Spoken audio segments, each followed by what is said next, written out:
Karaniwan na po sa mga tao na atin ang kinamumuhian yung suicide o pagpapakamatay. Kaya kumisan pag nangyayari ito sa ilan sa atin ay halos hindi pinag-uusapan sapagkat hindi mainam pag-usapan. Many people do not want to even talk about suicide, and of course, usually people hate the idea of suicide.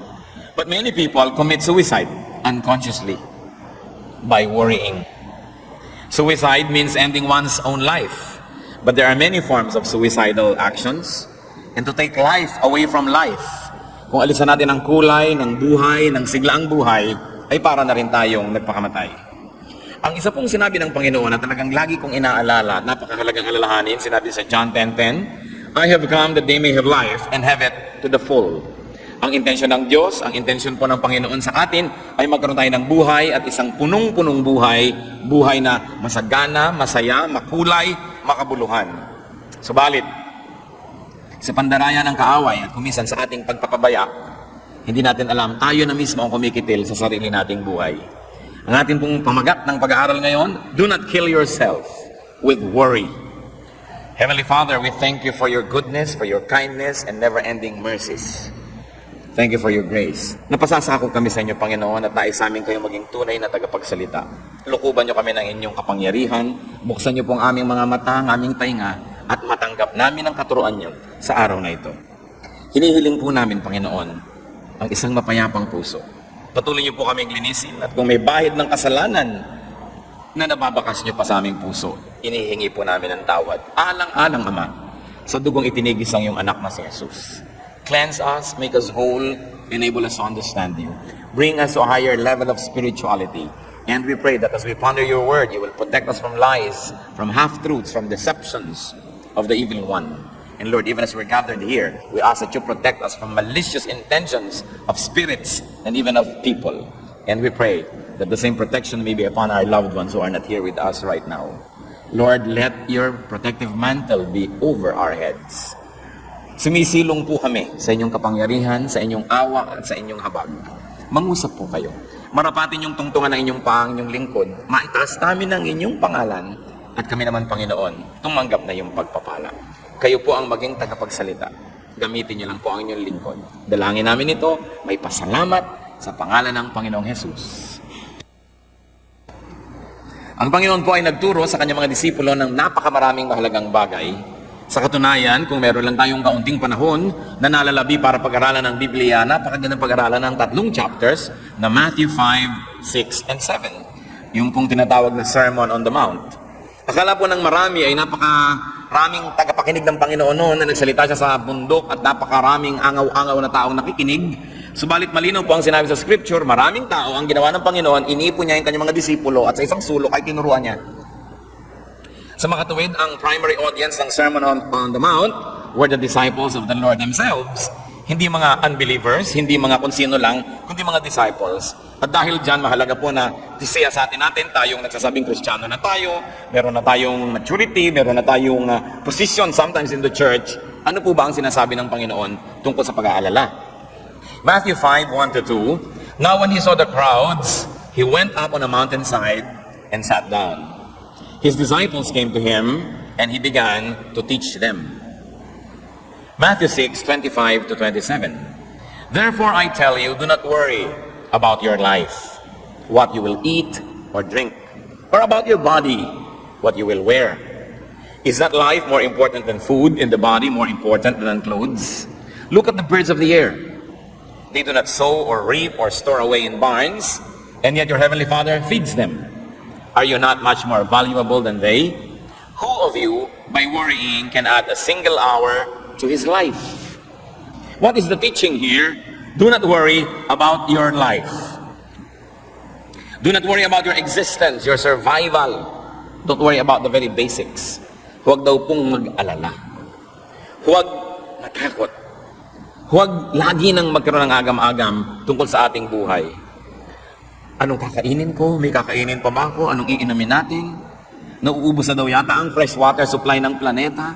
Paano kaya? Lumipat na sa Canada dahil marami dong mga lakes. O sa Antarctica dahil maraming yelong pwede pang tunawin. Masyadong maraming alalahanin ng mga tao ngayon. Sabi ni Lord, do not worry about what to eat or drink. This is the very core of survival Because the Lord says, life is more important than food. Life is more important than just survival. Now, don't get this wrong. Hindi sinasabi ni Lord na do not think about what to eat, do not think about provision, that do not plan about it. Ang sabi niya, do not worry. Because when you worry, you will be robbed of many happiness and many joys in life. And there is so much more to life. Sinasabi ni Lord, yung buhay, mas marami pang mahalagang bagay kaysa kung ano ang kakainin. Kumakain lang ang tao para huwag mamatay. Nagdadamit siya para huwag ginawin o para huwag siyang malantad. Pero ang buhay ay lampas pa sa mga anong kakainin at anong isusuot. At ano pa pong sabi niya? Do not worry about your body. What you will wear. So dati basics, food. Very basic yung food eh. Although iba gusto nilang isama yung clothing sa basic needs. Pero ang totoo, food talaga. Kasi nung si Adan at si Eva ay nilikha, binigyan sila ng pagkain, pero wala naman silang damit. Hindi nila kailangan yun nung wala pa silang malisya. At maganda pa ang klima ng planeta, hindi pa nasisira ang nature, kaya hindi nila kailangan ng proteksyon. But then secondarily, you need clothing. So, iba't ibang level ng need ang sinabi ni Lord dito, the very basic, and then the secondary, or the second most basic. But He says, your body is much more valuable than what it wears, than what you put on it. At ano po ang logic? Ano ang rason? Ano ang katwiran kung bakit sinasabi ng Panginoon na huwag mag-alala kung anong kakainin at dadampin? Because God feeds and God takes care of the birds. God takes care of creation and therefore God will take care of you. God will feed you. Ano po sinasabi dyan? Ang mga ibon nga, pinapakain eh. Nakakita ka naman ng ibon na nagtatanim? Nakakita ka na ba ng ibon na nagsasaka? Pero ibon yan, kahit na mamera lang yan at natitira-tirador, nababaril-baril, hindi maaaring, hindi inaalagaan yan ng Diyos. Ikaw pa, tao ka. Yun ang logic. Ang totoo, hindi naman po bago itong reading na to. We are not here to educate one another on the words of God. Most of these things we already know. But we are here to continue to ask God to help us understand it so we can live by the words of God. Dahil ang sabi ni Lord kay Satan, man does not live by bread alone, but by every word that comes from the mouth of God. Na ang tunay nating pagkain, ang tunay nating ikalalakas, ikalulusog, ay yung salita ng Diyos. Salita na hindi lang nadidinig, hindi na may memorya, kundi salita na nagkakaroon ng buhay kung ating ipinamumuhay. What else is the logic? One, that God will take care of us. Second, that worrying cannot extend life. Hindi naman nadadagdagan talaga yung haba ng buhay kung mapag-alala tayo, umiiksi pa nga. Hindi naman nadadagdagan ng kasiyahan kung mapag-alala tayo, nababawasan pa nga. Matthew 6:28-30. And why do you worry about clothes? See how the lilies of the field grow. They do not labor or spin. Yet I tell you that not even Solomon in all his splendor was dressed like one of these. If that is how God clothes the grass of the field, which is here today and tomorrow is thrown into the fire, will He not much more clothe you, O you of little faith? Napakalinaw naman. Bakit nga nag-aalala tungkol sa isa dadamit? Tingnan nyo ang mga bulaklak, ang mga damo na namumulaklak sa parang hindi naman sila naghahabi ng tela, hindi sila nagdidisenyo, nagbuburda, hindi sila nag-paint ng mga tela. Pero tingnan mo kung paano sila damtan ng Diyos. Kahit si Solomon, na pagkarangya-rangya ng mga isinuot, hindi man lamang nadaig ni Solomon ang mga bulaklak na nilikha ng Diyos. At sabi niya, kung yung mga bulaklak lang at damo-damo, buhay na buhay ngayon, pero bukas ay lanta na at susunugin na. Pinag-iisipan pa ng Diyos na damitan ng magandang kulay, magandang disenyo. Ikaw pa ba na mahaba ang buhay? Ikaw pa ba na may panghabang panahon na buhay? Ikaw pa ba na nilikha sa wangis ng Diyos? At ikaw pa ba na dahilan kung bakit ang anak ng Diyos ay namatay sa krus ng Kalbaryo? Ikaw pa kaya ang hindi damitan? So, Jesus says, don't worry about these things. Because worrying cannot make one look beautiful. Sa katunayan, nakakapagpapangit pa nga yung pagpapaalala. Kaya nakikita niyo po yung mga lalaking magandang malaga ng kanilang mga may bahay. Aba, magagandang mga may bahay. Para mga sariwang-sariwang ubas. Pero pag ang may bahay ay mukhang pasas, ang sisihin nyo yung asawa. Hindi mo yata inaalagaan ng puri. Hindi mo yata inaalagaan na magtiwala siya at huwag siya mag-alala kung wala ka. Kaya ayan, nagkanda, tuyot-tuyot na. Pero ang tao pag inaalagaan, gumaganda. Ang napakalakas mo magpapangit pag-aalala. Kaya sabi ng Panginoon, huwag kayong mag-alala. Kaya po kung minsan merong tao, hindi mo naman kilala, sasabihin, di ba, siguro sister o brother natin yan. Bakit? Kasi mukhang Christian eh. Ano ba itsura ng Christian? Tingnan nyo nga katabi nyo. Ano nga ba itsura ng Kristiyano? Yung bang meron kang hindi maipaliwanag na ningning ng kanyang mata, payapa ang kanyang loob, kahit siguro wala siyang pera, kahit may sakit din siya, pero dahil sa pagtitiwala sa Diyos, kitang-kita mo na matining ang loob. Napakahalaga na nakikita sa ating mukha yun. Subalit ang pag-aalala, inaagaw yan sa atin. It is God who gives beauty. It is not what we wear. Although it helps. Pero hindi kayang takpan ng damit o make-up ng isang malungkot na puso. Hindi kayang ikubli ng kahit anong maskara ang mapait na kalooban ng isang tao. Kaya ang mahalaga, magtiwala sa Diyos, lumapit sa Diyos. At ano pa po ang sinasabi ng Panginoon diyan? That God will take care of you, that God will feed you, and that God will in fact clothe you. That God will make you presentable, beautiful, handsome. And that worrying accomplishes nothing. Matthew 6:31 to 32. So do not worry, saying, what shall we eat? Or what shall we drink? Or what shall we wear? For pagans run after all these things, and your heavenly Father knows that you need them. Sabi niya, huwag kayong mag-alala sa mga bagay na yan. Because worrying is for godless people.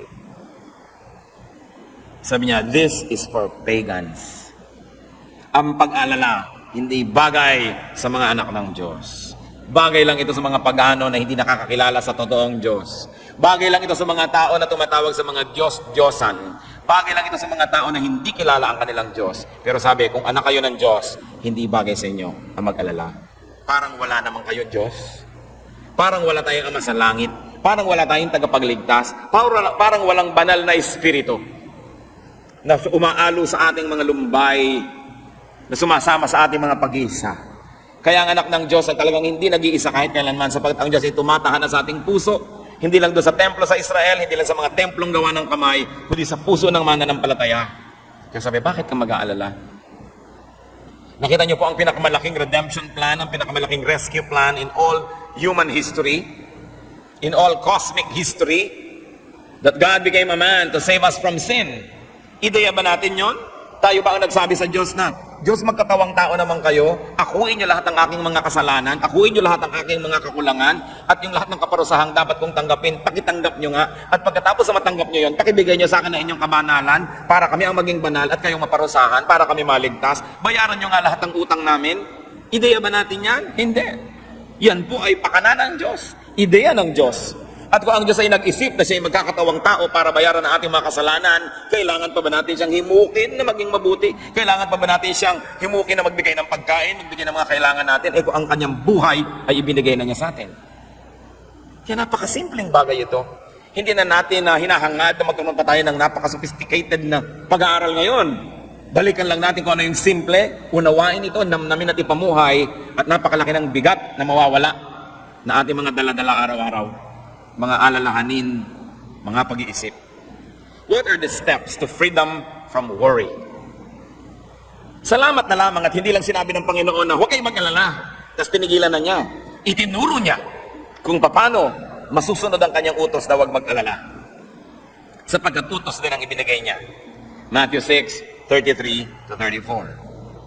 But seek first His kingdom and His righteousness, and all these things will be given to you as well. Hindi naman pala niya binabaliwala yung damit. Hindi naman niya binabaliwala yung kumain tayo ng masarap at magplano ng mga kakainin. Ang sinasabi niya, hindi ka nabubuhay para mag-alala tungkol sa mga bagay na yan. Problema ko yan eh. Ako ang Diyos, ako ang Creator, ako ang Provider. Ang problemahin mo, eto. Unahin mo ang kaharian ng Diyos at ang kanyang katwiran. Yan ang atupagin mo sa buhay. At pag inatupag mo yan, sabi niya, lahat nitong inaalala mo, idadagdag ko lang yan sa iyo. Dagdag lang yan eh. Hindi yan ang mahalaga. Icing lang yan. Hindi yan ang tunay. Sabi niya, bakit mo inaalala ang pagkain? Ba't inaalala mong iinumin? Kaya mo mag-create ng pagkain? Kahit kaya mong magtanim ng buto, ikaw bang nagpapatubo dyan, nagpapalabas ng ugat ng mga dahon? Ikaw ba ang sinasabi mong ganito ang mangyayari? Bakit ang mga buto, pare-parehong lupa ang tinamna, nagiging chiko yung isa, nagiging mangga yung isa, iba-iba yung lasa, may maasim, may matamis, may pula, may puti. Kaya mo ba yan? Kaya nyo ba? Hindi pala, ba't yung ngayon inaalala? Eh yung unahin ng Diyos, sundin siya, kaya ba natin yon? Yes, by God's grace we can. Yun ang unahin. Eh pambihira naman ikaw sabi ng Diyos. Yung hindi mo kaya, pinoproblema mo, kaya hindi matapos-tapos ang problema mo, etong kaya mo. Kasi hindi naman mag-uutos ang Diyos kung di natin kaya. Kung hindi niya tayo bibigyan ng kakayanan, nasundin. Unahin mo ang kanyang kaharian. Unahin mo ang kanyang katuwiran. At lahat ng yan, idadagdag niya sa iyo. Verse 34. Therefore, kaya merong therefore do not worry about tomorrow, for tomorrow will worry about itself. Each day has enough trouble of its own. So what are the steps to freedom from worry? First is to prioritize God's kingdom. Unahin ang kanyang kaharian. At yung kaharian niya, hindi lang yung bababa mula sa langit, hindi lang yung pagdating ng panahon, yung nasa puso na natin, that we have to expand God's kingdom in our hearts and in the world. Ang kaligtasan natin at kaligtasan ng iba, ang kanyang katuwiran, ang kanyang righteousness, unahin. Unahin natin na maging mabuti, mabait, makadiyos, malinis. Yun ang unahin natin. Kasi yung iba, inuuna nila na magkapera, magkaroon ng isusuot, magkaroon ng kakainin, kaya ang kaluluwa ibinebenta kay Satanas. Di bali na magkasala ako, mandadaya ako, magnanakaw ako, kasi kailangan kong kumain, kasi kailangan kong magkadamit, kasi kailangan ko ng pambayad sa kuryente, sa tubig, tuition fee ng mga bata, etc. etc. May sakit ang nanay ko, sa mga agaw ako ng cellphone ng may cellphone. Sabi ni Lord, lahat ng bagay na kailangan nyo, kaya kong ibigay. Ang gawin nyo, pumwesto kayo doon sa lugar na dadaanan ng pagpapala ko. At yung lugar na yon, yung lugar ng kabanalan, lugar ng pagiging makadiyos. At pag doon ka lumagay, ang Diyos ang may problema kung paano kanya bibigyan ng yung kailangan. Eh yung iba sa paghahanap nila ng kanilang mga kailangan sa buhay, lalong lumalayo sa Diyos. Kaya lalong nakakalubog-lubog, lalong nakakawindang-windang ang buhay, at lalong napapahamak. Sabi ni Lord, gusto nyo ng mga kailangan nyo sa buhay? Akong nakakapagbigay niyan. Pag gusto ko magbigay, hindi ako kailangan pilitin. At kung ayaw ko, hindi rin ako napipilit na magbigay. Eh bakit hindi mo ako bigyan ng kasiyahan? Pag tayo nabubuhay ng ayon sa wangis ng Diyos, kasi tayo ginawa sa wangis niya, nilikha sa wangis niya, nasisiyahan siya. At kung nasisiyahan ba ang Diyos, napakahirap para sa Kanya na mag-blow out. Napakahirap ba sa Kanya na magbigay ng mga gusto niyang ibigay sa atin?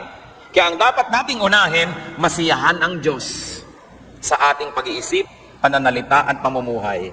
At pagkatapos, siya ang may problema kung paano tayo papakanin. Parang mga anak,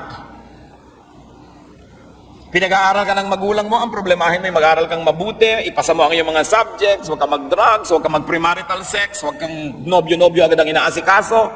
Yun ang problemahin mo. At yung magulang mo naman, ang namang problema na, ipangbabayad mo sa school, kakainin mo, ibabayad sa kuryente na ginagamit mo sa mga ilaw mo sa bahay. Kasi mayroon tayong ganong role. Ang role ng Ama is to provide for us. Ang role natin, sumunod. Sumunod. Bigyan siya ng kasiyahan. At sabi, all these things will be added unto you. Why? Because you have placed yourself under God's governance, under God's economy, under God's care. Pag tayo po nagpakabuti, sa negosyo, fair ka, di ka nandadaya. Empleyado ka, di mo dinadaya ang iyong employer. Employer ka, hindi mo dinadaya ang iyong mga empleyado. Sasabihin ng logic ng mundo, ay, lugi ka. Because you can get more by cheating. Pero pag sumunod po tayo sa Diyos, inuna natin ang kanyang kabutihan, ang totoo nun, ang ginagawa natin ay nagpapasakop tayo sa kanya. Meron ba kayong mga alaga sa bahay? Pagka po ba sila yung umiiyak at gustong kumain, binubugbog nyo? Hindi. Kumisa nga yung ribbon ng aso, ribbon din ng amo Kung ano yung suot ng amo, suot ng aso rin. Pagka ba yung pet ninyo ay nagiginaw, lalo nyo binubusan ng yelo? Pagka ba may ibon na dumapo sa inyong bintana dahil may bagyo at sira-sira ang pakpak niya, sabi niya, ay mahina ang ibong to, anong gagawin nyo? Dudurugin mong ibon? Hindi. Aalagaan mo dahil dumapo sa iyong bintana, nagpapaampon sa iyo. Sa palagay nyo, anong gagawin ng Diyos kung sa Kanya tayo nagpapaampon?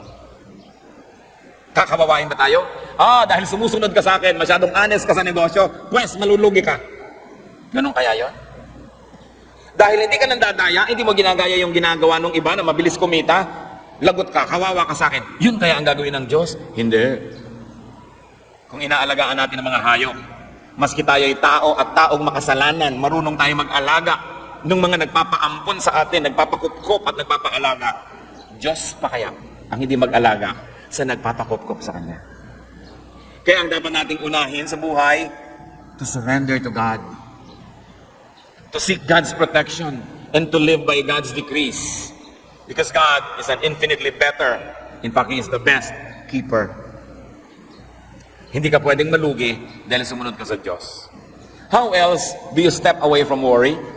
Do not fast forward life's concerns. Yung kasing fast forward, hindi pa dumadating doon, pwede mo na i-forward yung tape, yung pelikula, kahit ano. Pero ang tinuturo po sa atin is to tackle only immediate concerns.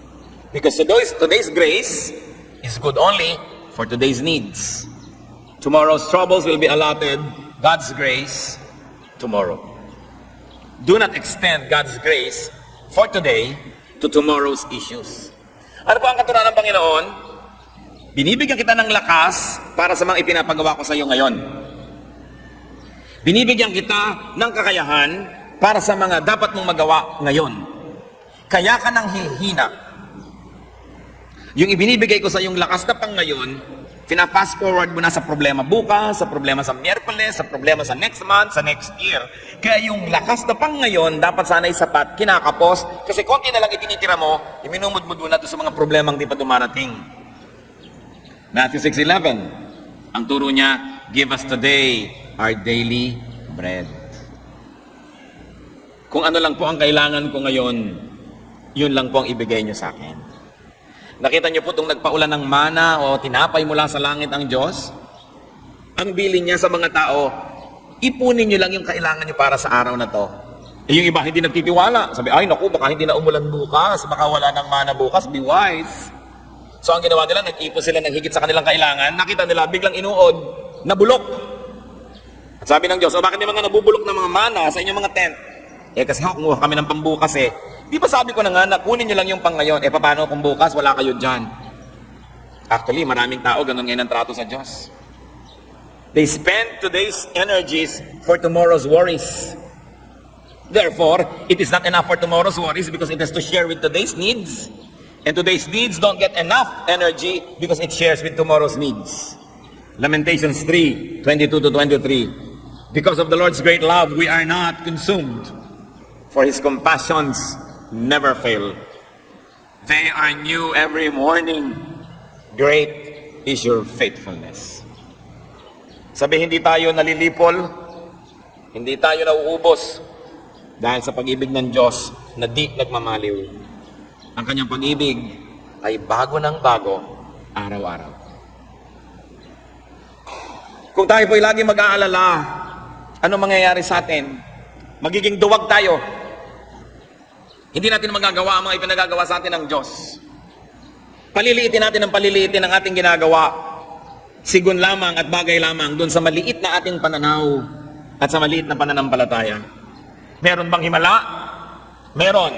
Tayo ang isang patunay ng himala ng Diyos. Tingnan ninyo ang inyong paligid. Pinaghihimalaan tayo ng Diyos ng madalas. Ang ating mga pangangailangan, ang paggaling ng ating mga karamdaman, ang pagpayapa ng magugulo nating mga kalooban, ang pagkakasundo ng mga pamilya, ang pagkakaroon natin ng paglilingkod sa Diyos, laging may himala.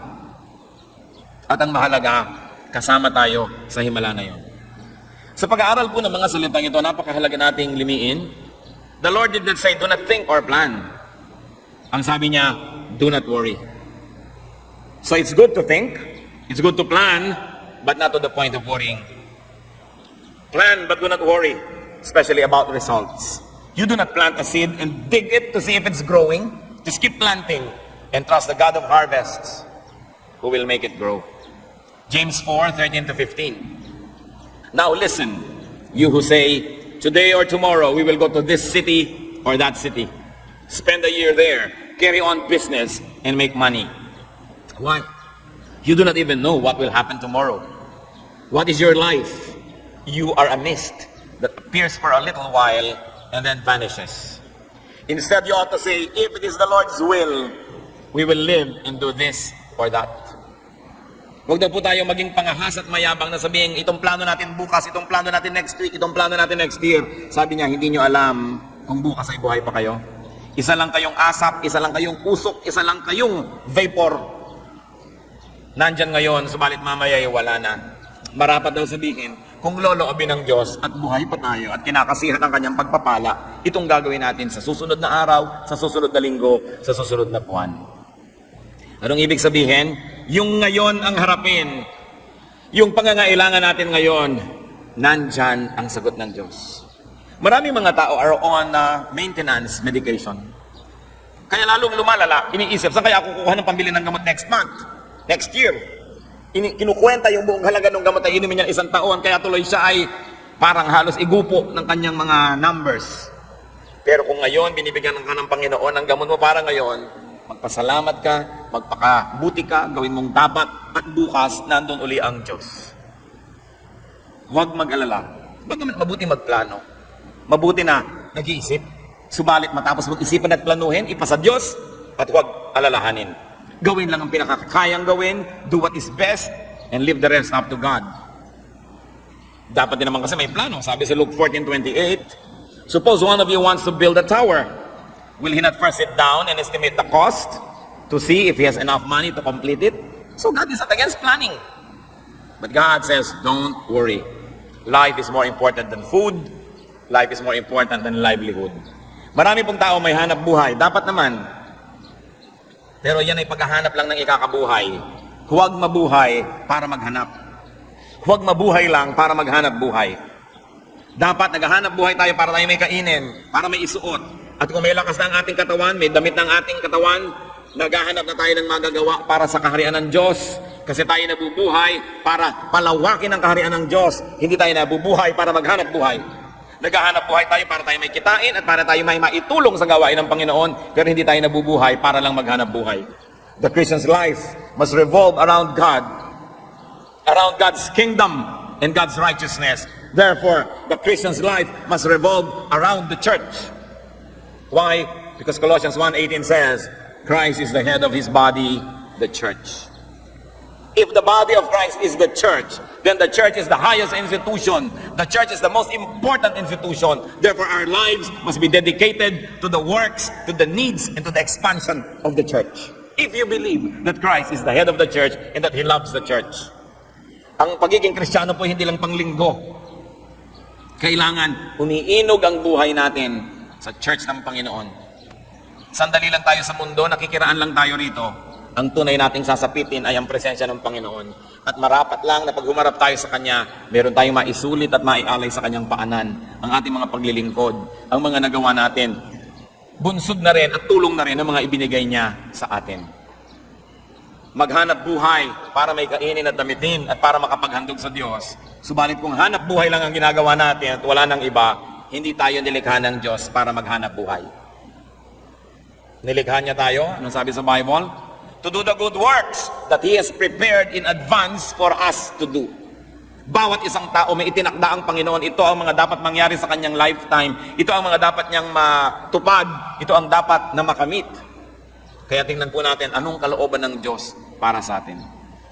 Kaya habang tayo naghahanap buhay, nag-aaral, meron tayong mga pamilyang inaalagaan, meron tayong mga hobbies, meron tayong mga pinagkakaabalahan, we must be free enough to serve. And we must be free enough to have a ministry. Because we were created by God for good works, which He prepared in advance for us to do. Failure means only this, being unable to accomplish the works that God has willed that will be done in our lifetime. Mahalaga po na magtagumpay tayo sa larangan na yan. And yet, through all this, be free from worry. Many people cannot serve God because they worry too much.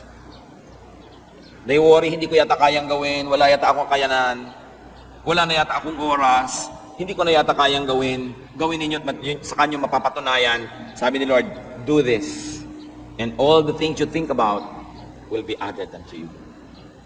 Revelation 22 verse 12 is clear.